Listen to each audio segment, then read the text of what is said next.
Welcome to the Genius Factory. Enjoy the video.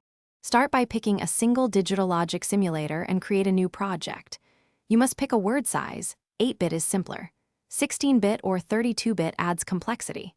Once chosen, sketch register count, ALU operations, and instructions set on paper. Next, instantiate basic modules, clock generator, edge-triggered registers, an arithmetic logic unit, multiplexers, and a RAM/ROM block. Make sure to name signals clearly.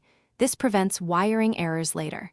Then add power and ground rails and test a single register with a clock. Now construct the data path. Connect registers to an internal bus through multiplexers and route ALU inputs for register-to-register and immediate operations. Implement the program counter with increment and branch/jump paths and wire instruction memory to the decoder. Once done, design the control logic to assert ALU up, reg write, mem read, mem write, branch, and jump lines. Simulate single-cycle fetch execute for one instruction and trace signal timing.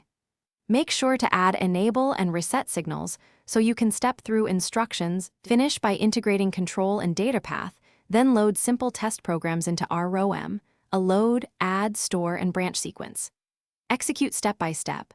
Observe program counter, opcode, register results, and ALU flags. Once you see correct behavior for basic flows, extend instruction set and iterate.